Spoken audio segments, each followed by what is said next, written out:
ॐ अज्ञानतिमिरन्धस्य ज्ञानाञ्जनशलाकया चक्षुरुन्मीलितं येन तस्मै श्रीगुरुवे नमः।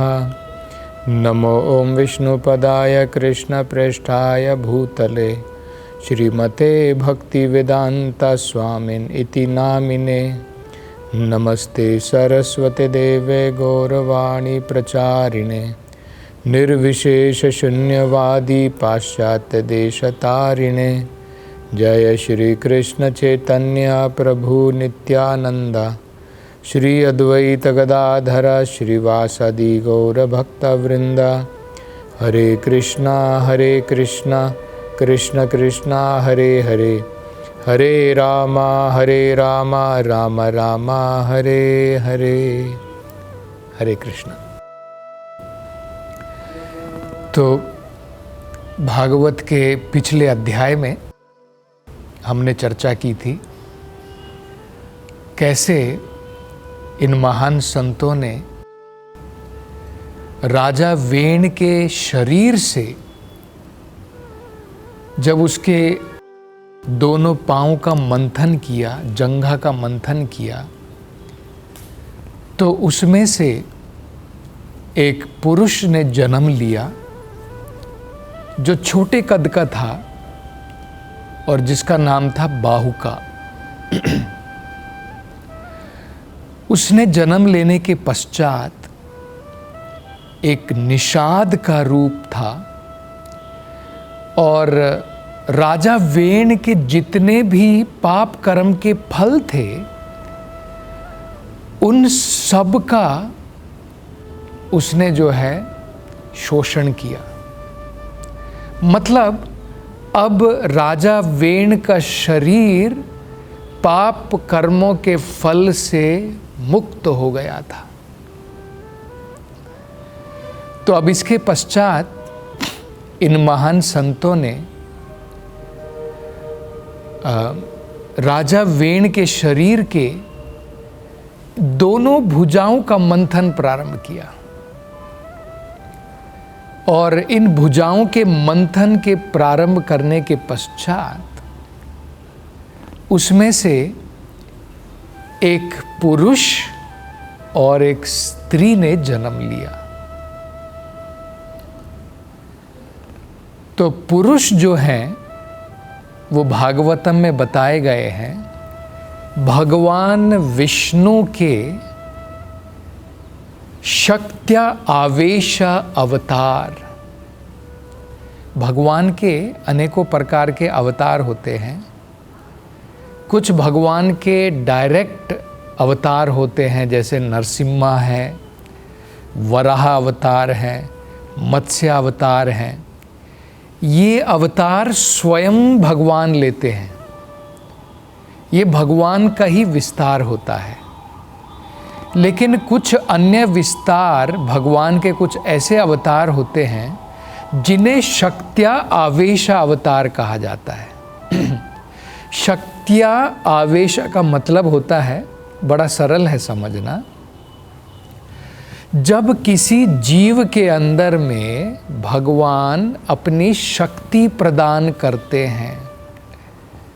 भगवान की अनेकों प्रकार की शक्तियां हैं, विभिन्न प्रकार की शक्तियां हैं। जब कोई विशेष शक्ति भगवान किसी के अंदर में प्रदान करते हैं उसे शक्त्यावेशा अवतार कहते हैं। मतलब वो भगवान नहीं है लेकिन भगवान की शक्ति वहाँ पर प्रकट है। तो उस प्रकार के अवतार को शक्त्यावेशा अवतार कहा जाता है।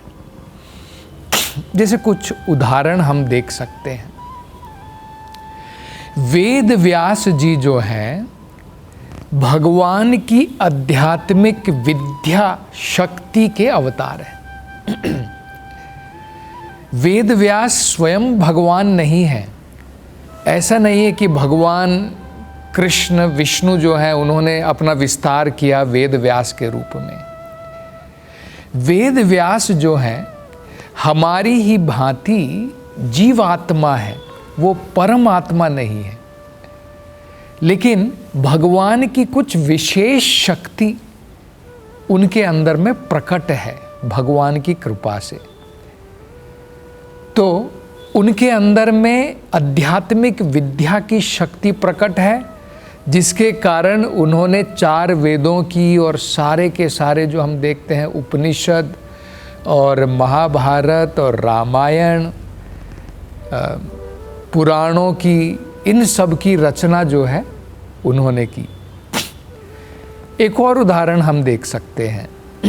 जैसे उदाहरण के तौर पर भगवान के जो महान भक्त हैं नारद जी, भगवान ने अपनी भक्ति की शक्ति नारद जी के अंदर में प्रकट की है। तो नारद जी भगवान की भक्ति के अवतार हैं। वेद व्यास जी भगवान की आध्यात्मिक विद्या के अवतार हैं। इसी प्रकार से ये जो पुरुष, इन्होंने अब राजा वेण की भुजाओं के मंथन के पश्चात जिनका जन्म हुआ, उनका नाम पड़ेगा राजा पृथु। और ये भगवान की एक शक्ति, विशेष शक्ति इनके अंदर में प्रकट होगी, जिसके द्वारा महाराज पृथु पूरी पृथ्वी के ऊपर अपना प्रभुत्व जो है प्रकट कर पाएंगे राजा के रूप में। तो मतलब जैसे राजा जो है प्रजा की रक्षा करता है, राजा जो है प्रजा के ऊपर शासन करता है, ये शासन करने की शक्ति, ये रक्षा करने की शक्ति इस पुरुष पृथु महाराज के अंदर में प्रकट होंगी। तो ये भगवान के कला, भगवान के एक प्रकार के अवतार हैं। और जैसे इनका नाम पड़ेगा पृथु, जिस स्त्री ने जन्म लिया वो स्त्री जो है इसी प्रकार से माता लक्ष्मी के द्वारा उनके एक अंश का अवतार है।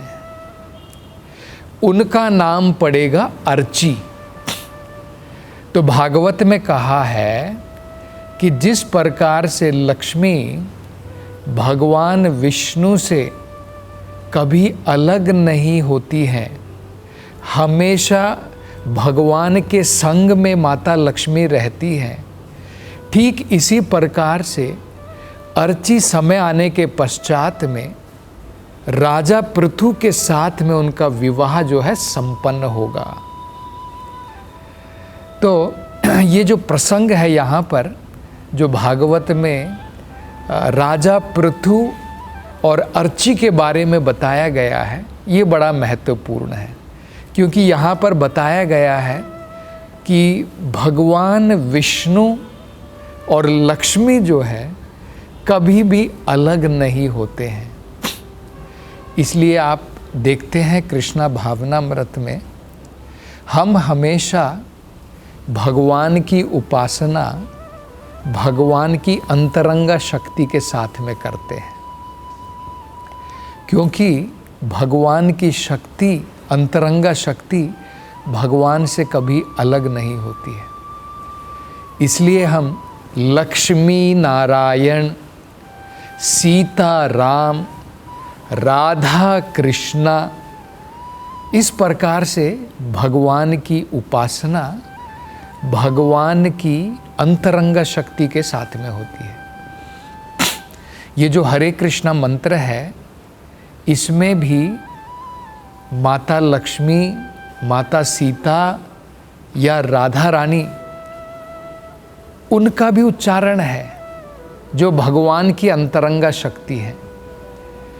तो जब हम कहते हैं हरे कृष्णा, ये जो हरे है, जैसे हम श्रीमती राधा रानी को जब उनको पुकारते हैं तो राधा रानी को राधे कहते हैं, हे राधे। इसी प्रकार से हरे जो है संबोधन करने के लिए हरा भगवान की शक्ति है, अंतरंगा शक्ति राधा रानी। तो संबोधन के समय में जैसे राधा को राधे कहते हैं, हरा जो भगवान की शक्ति है उनको हरे कहते हैं। तो राधा कृष्णा इसी प्रकार से हरे कृष्णा। तो ये हमें इस प्रसंग से ये समझना चाहिए, भौतिक संसार के अंदर में जो लोग चाहते हैं कि उनका ऐश्वर्य हमेशा बना रहे, तो उन्हें नारायण और लक्ष्मी, विष्णु और लक्ष्मी को अलग नहीं करने की सोचनी चाहिए। मतलब उनकी उपासना हमें हमेशा साथ में करनी चाहिए। या फिर अगर हम सही प्रकार से समझें तो लक्ष्मी हमेशा नारायण के साथ में रहती है। तो अगर भगवान की कृपा से अगर आपके पास में लक्ष्मी है, धन दौलत है, ऐश्वर्य है, तो उसका प्रयोग हमेशा भगवान की सेवा में करना चाहिए। प्रसाद के रूप में हम जैसे भगवान को भोग चढ़ाते हैं और प्रसाद के रूप में हम प्रसाद ग्रहण करते हैं, इसी प्रकार से लक्ष्मी को भगवान की सेवा में लगा करके प्रसाद के रूप में हम जो है उसको ग्रहण कर सकते हैं। तो ये भी एक बड़ा महत्वपूर्ण प्रसंग हमें यहाँ पर समझना चाहिए। तो अब ये आगे जो हैं महान संतगण, क्योंकि उनको पता है कि ये जो पुरुष ने जन्म लिया है ये साक्षात भगवान विष्णु के कला है, शक्त्यावेशा अवतार हैं, और जो स्त्री ने जन्म लिया है ये साक्षात माता लक्ष्मी के अंश हैं। तो इसलिए सभी देवतागण प्रसन्न हो जाते हैं, क्योंकि इससे पहले वेन ने, जो राजा वेन था, उसने अनेकों प्रकार के कुकर्मों के द्वारा, अनेकों प्रकार के पाप कर्मों के द्वारा सारे लोक में त्राही मचाई हुई थी। तो अब राजा वेन तो नहीं रहे थे, अब उन्हीं के शरीर से जब सारे पाप कर्म निकल गए थे, उनका शरीर शुद्ध होने के पश्चात में, उसके मंथन के बाद में अब पृथु और अर्ची का जन्म हुआ था। तो इसलिए सारे सिद्ध लोकों में अनेकों अप्सराएं जो हैं, गंधर्व जो हैं, वह भगवान के गुणगान गा रहे हैं। इन महान संतों ने भी अनेकों प्रकार से महाराज पृथु की महिमाओं का जो है गान प्रारंभ किया, और स्वर्ग में अप्सराएं जो है नाच रही हैं, और देवतागण वहाँ से जो है पुष्पों की वृष्टि कर रहे हैं। इन्होंने क्योंकि महान संत गणों ने ये पहचान कर ली थी, तो अब ब्रह्मा जी भी जो है अन्य देवताओं के साथ में उस जगह पर पधारते हैं, उनका आगमन होता है। और ब्रह्मा जी स्वयं इस जो है जिस बच्चे ने जन्म लिया है उसके हाथों के अंदर में देखते हैं कि उसके हाथों की जो रेखाएं हैं वो भगवान विष्णु की ही रेखाएं हैं। उसके हाथ में देखते हैं कि इन रेखाओं के अंदर में सुदर्शन जो भगवान का चक्र है वो प्रकट है, और उनके पाँव के तलवों में वो देखते हैं कि इनके पाँव के तलवों में कमल का फूल अंकित है। तो सभी देवतागण और ब्रह्मा जी जो है प्रसन्न हो जाते हैं, और उनकी भी समझ में आ जाता है कि ये स्वयं भगवान के ही एक शक्त्यावेशा अवतार हैं। तो ये भी प्रसंग यहाँ पर बड़ा महत्वपूर्ण है कि आजकल हम लोग देखते हैं बहुत सारे लोग ऐसे हैं जो लोगों को मूर्ख बनाते हैं ये कह करके कि हम भगवान के अवतार हैं। तो यहाँ पर देखिए, भगवान के महान अवतारों को कौन पहचानते हैं, और भगवान के महान जो अवतार हैं, जो अनेकों अवतार हैं, उसमें लक्षण क्या होते हैं, इसकी पुष्टि यहाँ पर हम देख सकते हैं भागवतम में। महान संतगण, ब्राह्मणगण, महान भगवान के भक्तगण, वो भगवान के अवतार को पहचान सकते हैं। और कैसे पहचानते हैं? जिस प्रकार से वर्णन वेदों के अंदर में, शास्त्रों के अंदर में दिया है। शास्त्रों के अंदर में भगवान के अवतार के जो अनेकों लक्षण होते हैं वो भी बताए गए हैं। जैसे उदाहरण के तौर पर यहाँ पर हम देख सकते हैं कि ब्रह्मा जी जो हैं, उन्होंने जो है अंधकार में थोड़ी ऐसा सोच लिया कि जिस जो है पुरुष ने यहाँ पर जन्म लिया है ये भगवान का अवतार है, और ये सारे साधुगण जो है उसकी महिमाओं का वर्णन कर रहे हैं। उन्होंने स्वयं आकर के परखा, टेस्ट लिया, उनके लक्षणों को देखा कि इनके हाथ के अंदर में उस प्रकार की रेखाएं हैं, वो चिन्ह है, प्रकट है।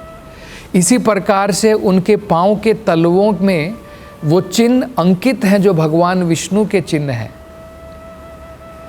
तो इसी प्रकार से हमें समझना चाहिए कि जो मूर्ख लोग कहते हैं कि मैं भगवान का अवतार हूँ, भगवान जब स्वयं प्रकट हुए थे, ऐसे लोग थे।